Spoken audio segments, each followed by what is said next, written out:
no dista mucho las enfermedades respiratorias, las enfermedades virales, pues los extremos de la vida son los que son más vulnerables, ¿no? La transmisión, pues ya saben ustedes que se hace de persona a persona con gotitas de flush. El periodo de incubación va de 1 a 4 días. También puede ser transferido por soluciones aerosolizadas, contacto con manos, fomites, ¿verdad?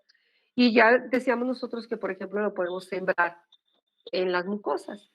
El virus se adhiere a las células del epitelio respiratorio, pero también lo puedo poner en las mucosas del ojo, por ejemplo. Se replican y causan descamación, ¿sí? De ahí la lisis, de células ciliadas, perdón, y células secretoras de moco, ¿sí? Células mucinosas principalmente. La lisis celular con liberación de antígenos virales van a atraer a macrófagos y a leucocitos, ¿sí? A linfos. Se libera interleucina 1 por macrófagos y esa es la que produce la fiebre. El interferón causa dolores musculares difusos y fatiga, ¿sí? Que ya les decía, la respuesta inmunológica no solamente afecta al virus, sino también a las células eucariotas. Y el interferón, insisto, es nuestro antiviral este, más interesante. ¿Por qué hace? ¿Por qué produce dolores musculares difusos y fatiga? Pues porque el interferón va a alisar al virus. Y al alisar al virus se vierten enzimas virales. Y al alisar al virus se rompen células eucariotas. Y eso va a ocasionar esta sintomatología. Hay vasodilatación y edema en la nariz, que sería la obstrucción, la rinorrea y la irritación. El cuadro clínico, ya dijimos, es de inicio súbito, la fiebre puede ser mayor. Aquí debo de estar equivocada en el dato, muchachos, por favor, no le presten mucha atención. Debe de andar siendo de 38 grados centígrados y me equivoqué a la hora que puse el- la cantidad. Produce postración, cansancio, fatiga, dolor de cabeza, mialgia, tos seca, estornudo, rinorrea y obstrucción aérea, inflamación. Dentro de las complicaciones, ya habíamos comentado eso, ENIA, una bacteriana secundaria, neumonía viral primaria, y extrapulmonares, pues el síndrome de Reye. Revísenlo, por favor, el síndrome de Reye.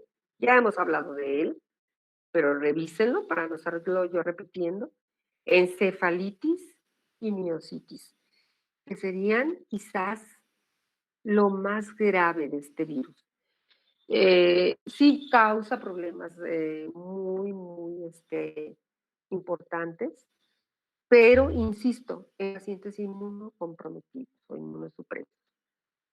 El diagnóstico pues, se establece a base de signos y síntomas. Yo ya les decía, eso es como muy evidente ver a alguien con gripa, no nos va, no somos médicos, ay, tienes gripa, no sepamos ni quién la produce, pero decimos que tiene gripa, ¿no? Se deben demostrar antígenos virales por métodos inmunológicos. Esto sí, queremos determinar cuál es el virus o el agente infeccioso que está ocasionando el problema.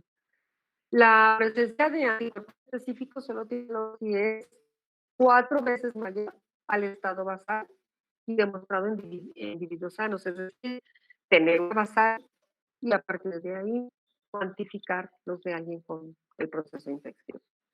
Las muestras pueden ser de exudado faríngeo, pero el más interesante es el lavado bronquial alveolar y el suero.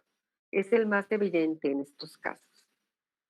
En las primeras 72 horas de iniciado el padecimiento, este, se debe de mantener el, el, el virus, ¿sí? A 4 grados centígrados y nosotros tomásemos la muestra de gotas de flujo o eso, hay que tenerlo de esa manera. El aislamiento del virus por inmunofluorescencia se puede detectar directa o indirecta. La inhibición de la hemaglutinación por partículas de látex también para poderlo detectar con antisueros específicos y, bueno, pues la RT-PCR para poder diagnosticar. El tratamiento, pues antivirales, si son administrados en las primeras 48 horas, reducen síntomas. Si no, pues puedo darle otra cosa. La rimantarina fue muy utilizado hace no mucho tiempo. El zanamivir y el acetamivir, que básicamente lo que van a hacer es inhibir la neuraminidasa, que es la proteína glucosilada que va a liberar al virus del endosoma, ¿verdad? Entonces, pues bueno, muchos de estos antivirales se están indicando ahorita con receta, dado que se ha hecho un abuso de esos antivirales y que ya ni siquiera funcionan, ¿no?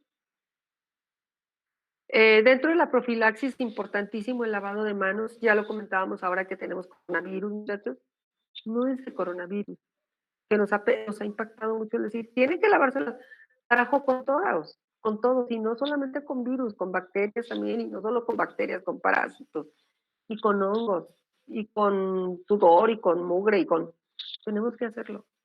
Lavado de manos, uso de cubrebocas, acidificar el pH, yo ya les he comentado eso. Las vacunas para tipos A y B del brote del año anterior. Si ustedes me preguntan, oiga, ¿qué está pasando ahorita con la vacuna para la influenza? Ah, bueno, lo que está pasando es que están poniendo la vacuna que se serotipificó el año pasado. ¿Por qué? Pues porque se sabe que va a pegar todavía Entonces, eso es bien importante que lo sepamos. O sea, este año muestrean los serotipos que se presenten para ponerla el año próximo. Y así vamos. ¿Sí? Por lo tanto, se debe de hacer año tras año. Ya vieron por qué, el reordenamiento genético. Cada vacuna tiene 10,000 partículas de neuraminidasa. No las cubre todas, les aclaro. Las vacunas anuales para grupos de riesgo, niños, ancianos y personal de salud, son importantes. Ustedes todavía no acuden a los hospitales, pero si acudieran, pues estuvieran en contacto con pacientes. Muy necesario que se la aplique. Hasta ahí, muchachos. ¿Alguna duda?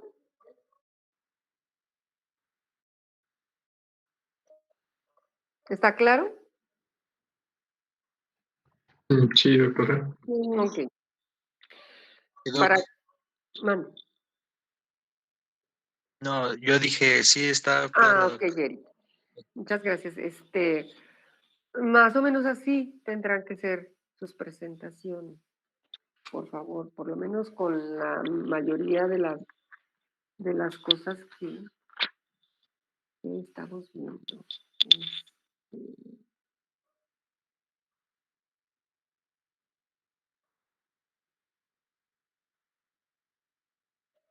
Bueno, vamos a continuar. ¿Sí?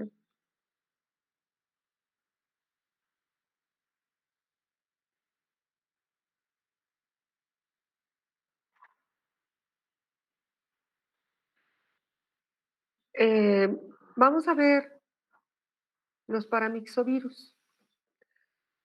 Dentro de los paramixovirus, ¿sí?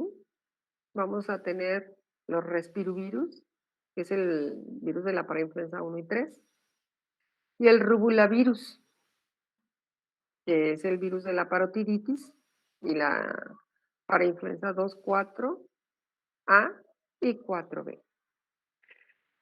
Estos virus, como ustedes ven, están aquí con un corchetito, dice que producen infecciones respiratorias agudas e infecciones respiratorias del tracto inferior o bajo. Yo ya les había dicho que el problema de la parainfluenza, si ustedes quieren, es un virus muy ligerito en cuanto a los procesos respiratorios que se presentan. El problema de la parainfluenza es el croup. Es, yo creo que el más característico para ser croup. Y croup es una urgencia médica. ¿Sí?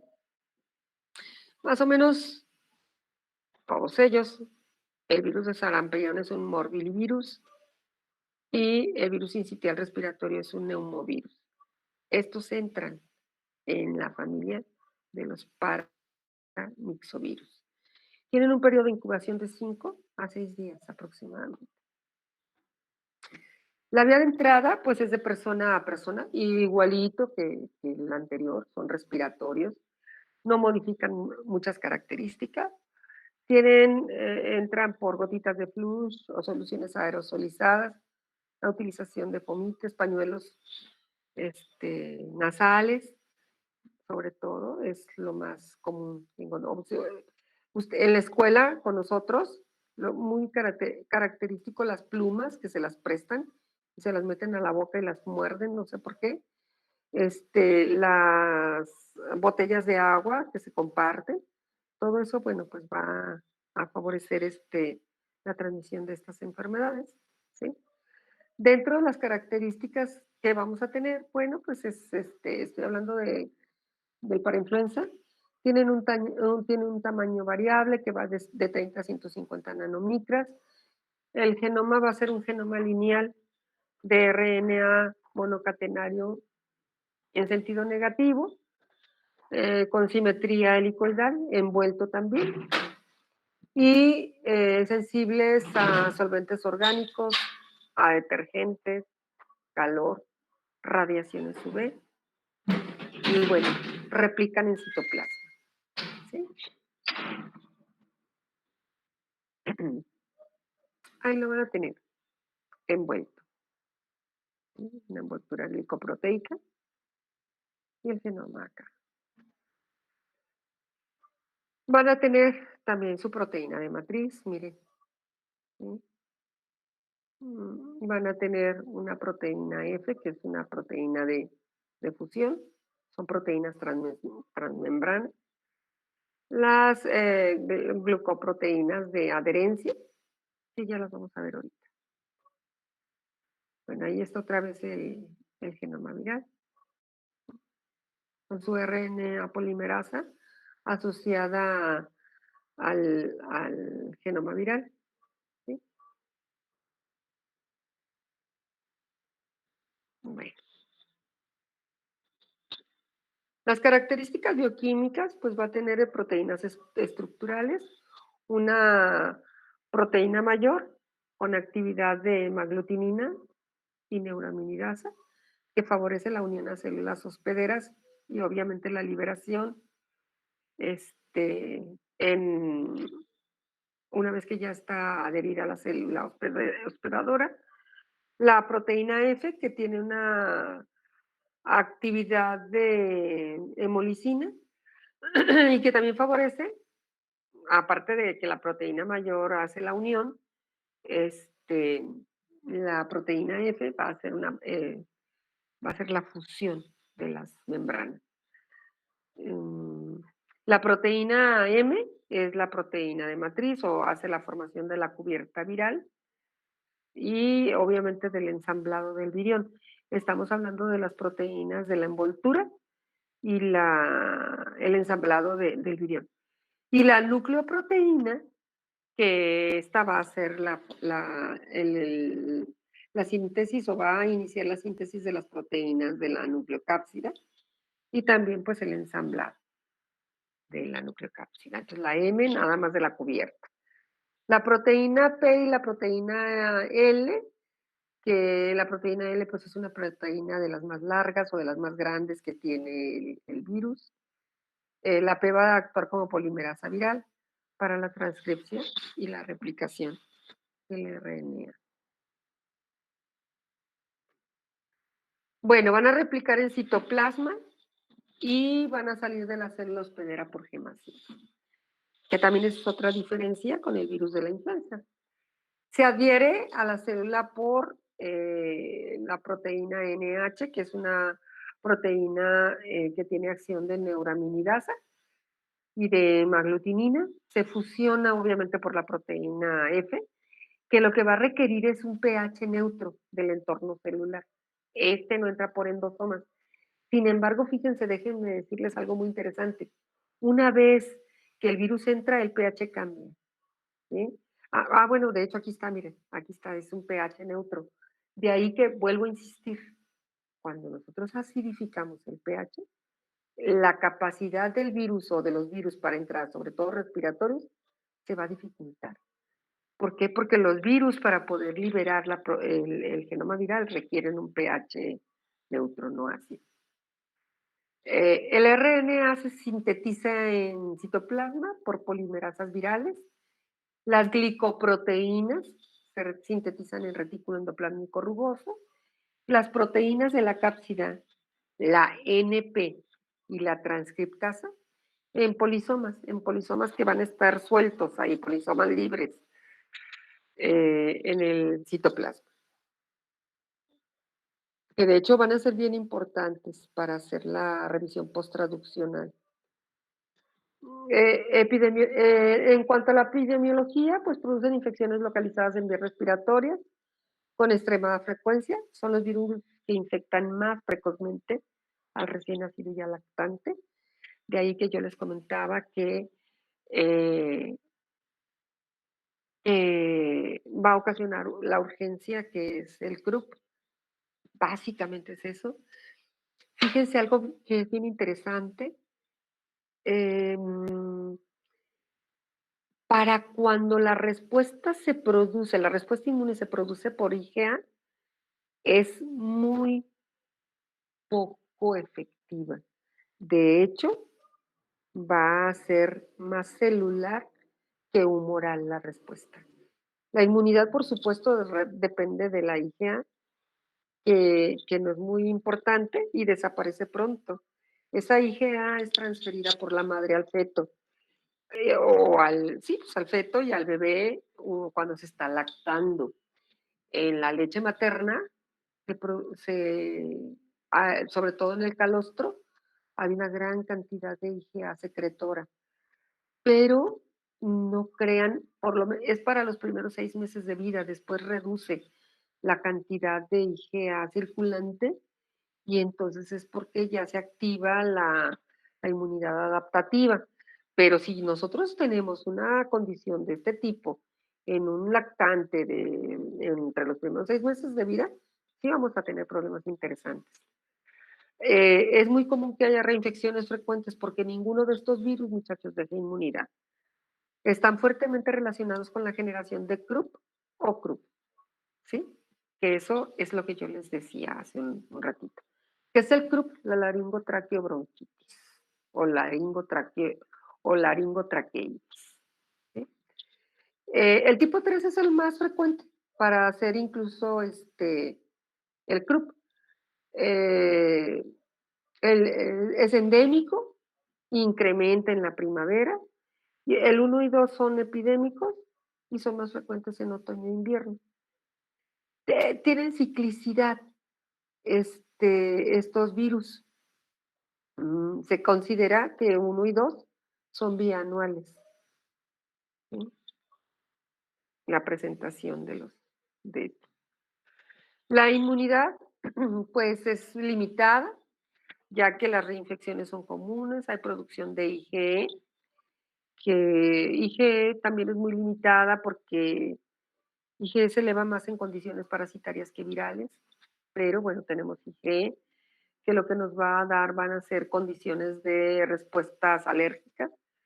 La producción de IgA durante el proceso infeccioso se va a liberar y va a aumentar, pero después desaparece y ya se perdió, por lo tanto se va a volver a activar la enfermedad.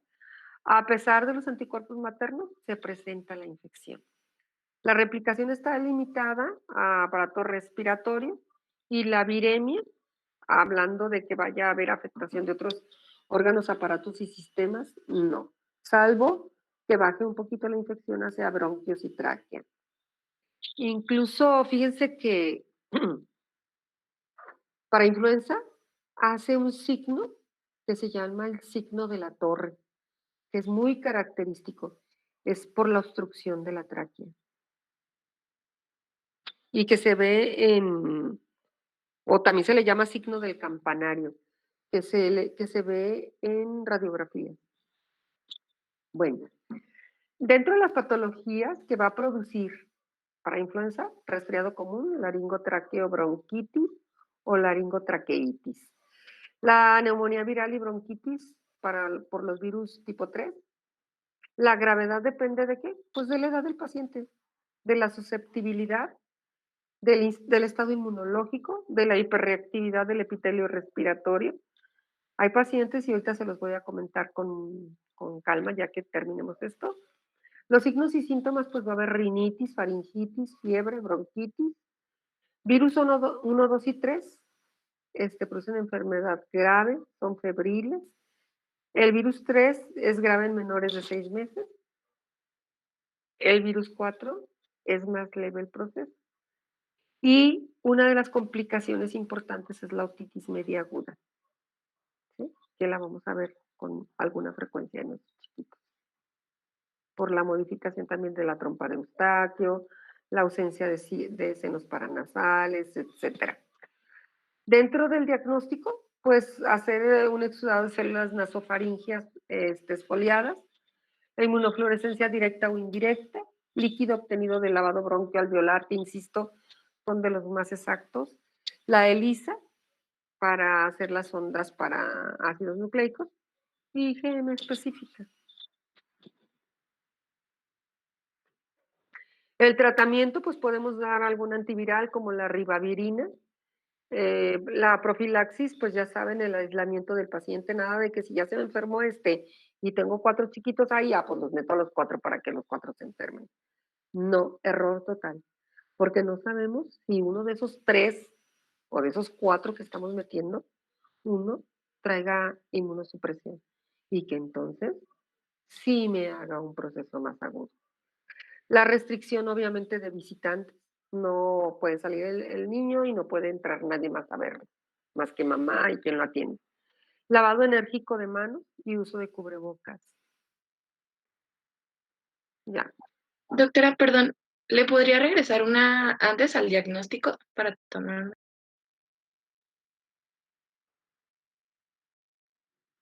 Listo, muchas gracias. ¿De qué? Bueno.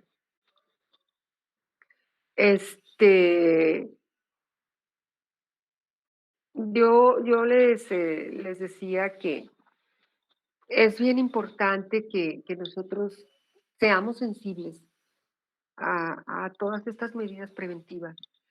La verdad es que no estamos jugando con nosotros, estamos jugando con todos los que nos rodean.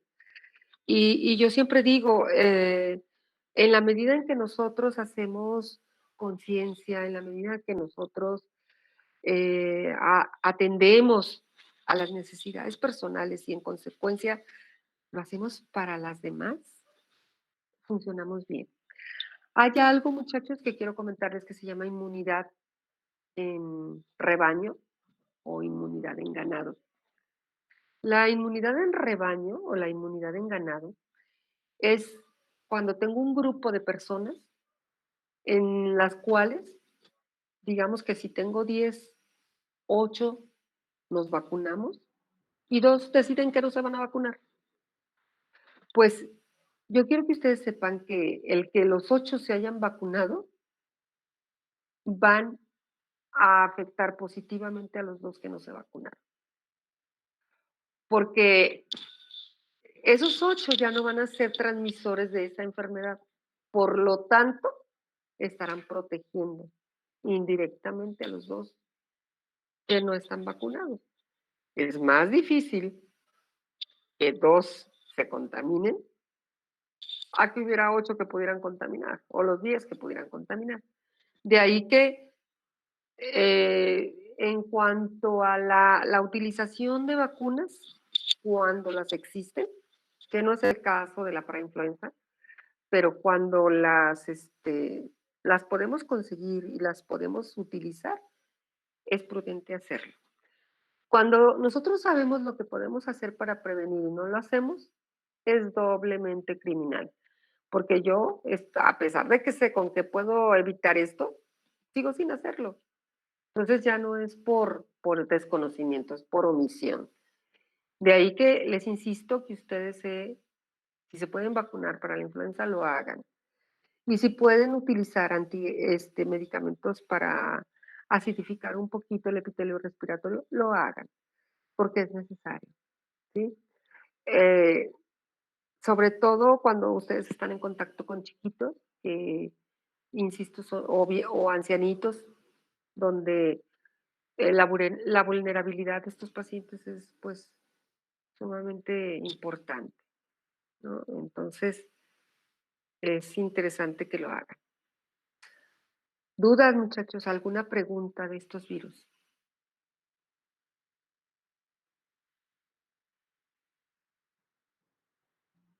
¿No? Bueno, Nada. nadie de ustedes, a ver, eligió ninguno de los del inicio. Y ya ayer Doctora, mande. a A mí me excepción de toca coronavirus y creo que es el que sigue. Ujú, así es. Creo que tú fuiste la única que elegiste de los más cercanos. Sí, yo adenovirus, doctora. Y tu adenovirus, ¿verdad? Ujú. A ver, déjenme ver si después de yo tengo el virus sincitial respiratorio.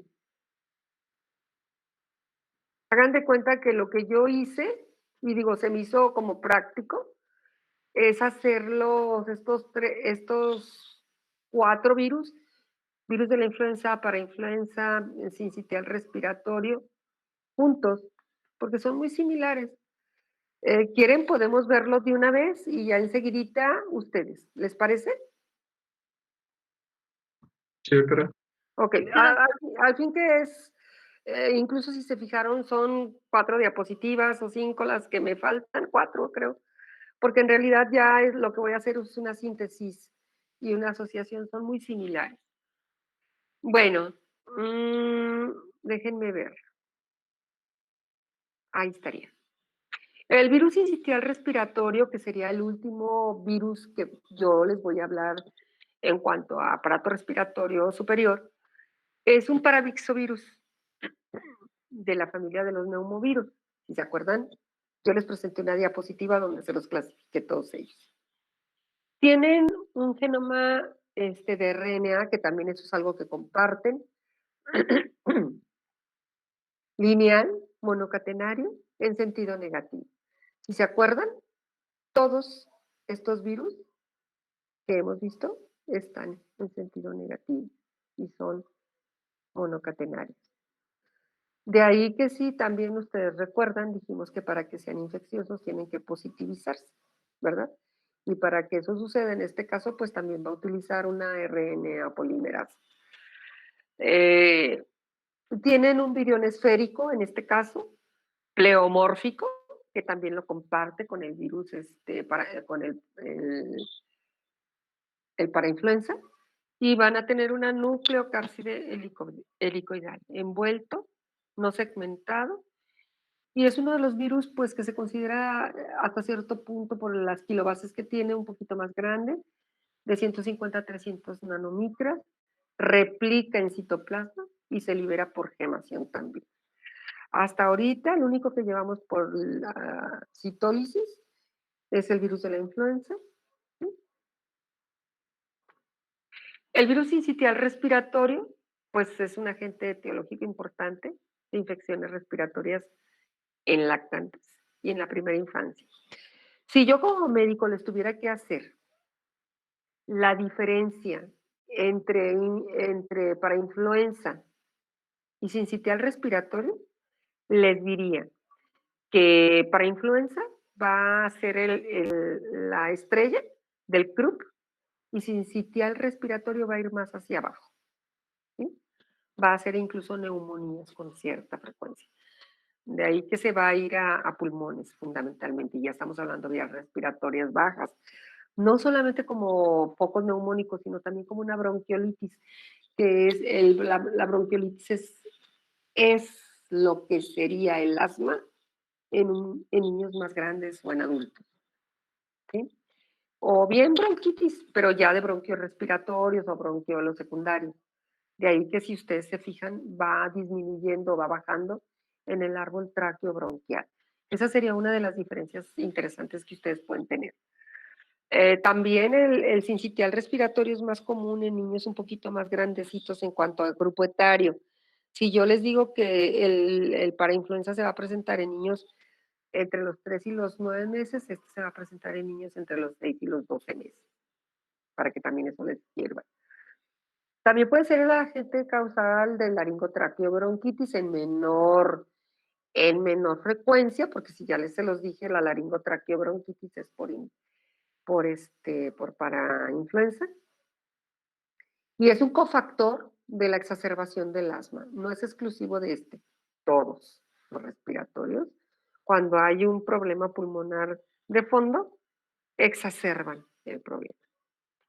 ¿Sí? Dentro de las proteínas, la constante tiene hemaglutininas y neuraminidasas, la proteína F, que es una hemolicina y que va a hacer fusión de membrana, la proteína M, que va a ser la formación de la cubierta viral y el ensamblado del virión, la NP, que es la proteína de la nucleocápsida, y las proteínas P y L, que van a hacer la polimerasa viral para favorecer, pues, o para que se dé la transcripción y la replicación del virus. Dentro de las patologías, las bronquiolitis de lactantes menores de 1 año, ¿sí? La neumonía, las otitis medias y las enfermedades pulmonares que producen sibilancias. ¿Cuáles son las que producen sibilancias? El asma, ¿sí? Las bronquitis, las bronquiolitis, esas, porque hay una estrechez de la vía respiratoria. Y al estrechar, hagan de cuenta, para que más o menos les quede claro, ustedes tienen un globo que llenaron de aire. Y cuando quieren dejar salir el aire, van a jalar el cuellito del globo y se va a oír un pitidito, ¿verdad? Pues a esas se les llamaría sibilancias. Van a ser sibilancias o estertores gruesos o finos, dependiendo de cuál sea el caso, pero cuando son estertores finos se les llama sibilancias. También importante comentar que las sibilancias no solamente son expiratorias, también pueden ser inspiratorias, entonces va a depender de esas condiciones. Y otra de las cosas que vamos a ver y que se van a ver en radiología van a ser atrapamiento de aire, lo que va a dar pulmones altamente penetrados, porque esa estrechez de la vía respiratoria va a impedir que se saque adecuadamente el aire y también que entre, por lo tanto, va a haber aire atrapado. El periodo de incubación es de 4 a 5 días. Las patologías generadas por este virus producen sibilancias y crépitos. Aquí está. Las sibilancias son finas y los crépitos son gruesos. El diagnóstico pues, se hace por detección de antígenos, por serología, por PCR y rayos X de tórax, que ya se los comentaba, que van a dar signos de atrapamiento de aire, niveles hidroaéreos, en fin. El tratamiento, pues el virus se autolimita, razón por la que se debe dar aporte ventilatorio al paciente, o en puntas o en mascarilla, si lo requiere. Obviamente aislar al paciente y hacer medidas generales. ¿Dudas, muchachos?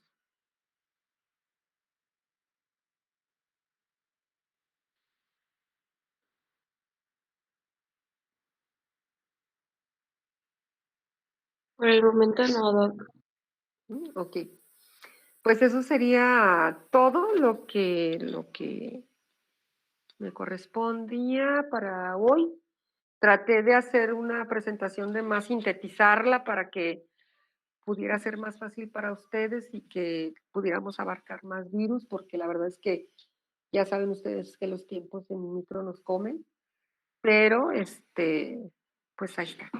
Si hay dudas, igual lo comentamos en el trayecto y pues léanle para que para que pregunten y con mucho gusto contestamos. Órale. No sé si quieras, Aranza, intentar. Tenemos como 20 minutos, no sé si te son suficientes. Sí, doctora, deje ver si puedo. Es un virus que se desconoce en su totalidad, que tienen un marcador que se ha visto en los tres, que es la producción de tos seca, de producir hiposmia o anosmia, ¿verdad? Donde no se perciben los sabores ni los olores. Eso es un marcador constante. La cefalea, que también ese es otro marcador constante dentro de la sintomatología, digamos que son de los más constantes que vamos a encontrar. Y bueno, pues por supuesto la insuficiencia respiratoria. Entonces, el ardor de garganta que también es característico. Yo ya les decía y quiero subrayar pues el periodo de incubación es de 5 a 7 días aproximadamente, con todo y que pudiera haber periodos de incubación más alargados y que bueno, pues está por demás decirles que las personas que son más afectadas o más vulnerabilizadas por estos virus, a la par que todos los demás, pequeños y adultos, mayores de 65 años. Primeramente se decía que menores de 60 años o por ahí de 60 y ahora se dice que son pues más grandes, 65 años. Lo que es real es que grandes o chiquitos está afectando a jóvenes también en la actualidad y que se le desconocen todas las aristas que tiene el virus para infectar al humano. Eh, Tiene afectaciones a nivel articular, a nivel cardíaco, a nivel cerebral. Se ha asociado con la depresión, se ha asociado con ideación suicida, se ha asociado con abortos, con un gran número de enfermedades y de situaciones que le desconocíamos y que pues tenemos que estar como que en constante actualización y cuidado, no descuidar esta condición, porque aun cuando nosotros sepamos que sabemos, pues no sabemos. Coronavirus lo estamos aprendiendo en la marcha, lo estamos aprendiendo en la enfermedad, muchachos, lamentablemente. ¿Sí? Si no hay ninguna duda, ninguna pregunta, los veo el día de mañana. Bueno, no es cierto, no los veo ya mañana. Ustedes van a descansar de micro 1. Los veo hasta la próxima semana el lunes. No, el lunes tampoco, porque no hay clases. Pues, ¿qué pues? Arriba, arriba. ¡Ay, flojos! Y luego vamos a andar asustados porque no tenemos clases, ¿eh? Todos los que van a dar tema, pónganse al día, por favor, háganlo, ¿sí? Porque les prometo que estoy anotando cada uno de los que está dando tema y los que no me pidan su 12%, ¿eh? No se los voy a dar para que ni me digan. Adiós, que estén bien. Gracias, doctora. Gracias, doctora. Buen día. Gracias, buen día. Hasta luego, buen día. Gracias, Miss. Bye. Bye. Bye. Gracias. Bye.